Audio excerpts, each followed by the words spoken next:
Sebetulnya tidak ada kebijakan yang baru dikeluarkan oleh Kepala Gugus Tugas. Yang disampaikan Kepala Gugus Tugas itu adalah penegasan mengenai penerapan PSBB. Kalau Mbak Anneke bisa ikuti, PSBB itu mengatur pembatasan sosial berskala besar, itu ada yang boleh dan tidak boleh.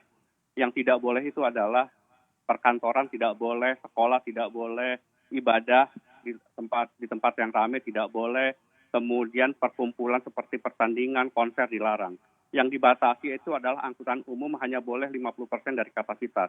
Ada 11 bidang yang dikecualikan. Apa itu? Pertahanan, keamanan, kemudian industri strategis, kebutuhan bahan pokok, kemudian berkaitan dengan perbankan, SPBU. Nah, itu yang sebetulnya ingin disampaikan oleh Pak Doni. Untuk 11 bidang yang dikecualikan, berpengalaman dengan apa yang terjadi di Sampurna, Pak Doni mengingatkan agar semua perusahaan 11 bidang yang dikecualikan itu, para pemimpin perusahaannya memisahkan antara mereka yang berusia 45 tahun ke bawah dan 45 tahun ke atas. Yang 45 tahun ke atas diminta untuk work from home. Yang 45 tahun ke bawah sepanjang tidak punya penyakit penyerta dipersilakan untuk bekerja sesuai dengan 11 bidang usaha yang dikecualikan di dalam PSBB. Begitu Mbak Anneke. Artinya ini hanya untuk yang 11 bidang itu saja, Pak. Lalu seperti apa nanti penerapannya di saat perkantoran juga belum boleh beroperasi kembali? Perkantoran tetap tidak boleh. Sekali lagi itu misalnya SPBU. SPBU itu kan harus dia tetap buka karena orang membutuhkan bahan bakar.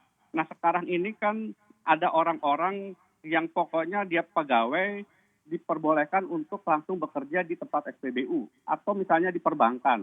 Nah, yang diingatkan oleh Pak Doni, tolong ini karena data yang ada di gugus tugas, orang yang usianya 46 tahun ke atas, kalau dia terpapar COVID, itu 85% dia berpotensi untuk bisa fatal. Tetapi kalau yang usianya 45 tahun ke bawah, sepanjang dia sehat, maka potensi yang fatal itu hanya 15%. Nah, itu yang sebetulnya diingatkan oleh Pak Doni, tidak ada peraturan baru, hanya penegasan supaya kemudian para pemimpin perusahaan itu tidak kemudian mengeneralisasikan semua pegawainya dipersilahkan untuk bekerja. Sekali lagi pengalaman yang terjadi di Sampurna itu menunjukkan bahwa 2 orang yang meninggal setelah terpapar COVID itu adalah orang yang berusia di atas 46 tahun. Iya Pak Suryo, tapi kalau kita lihat dari angka kematian tidak hanya di Indonesia tapi juga di seluruh dunia begitu. Artinya yang berada di bawah 45 tahun ini juga cukup tinggi begitu death rate-nya.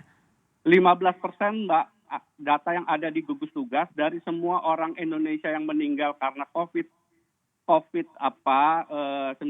itu 15% itu usianya 45 tahun ke bawah.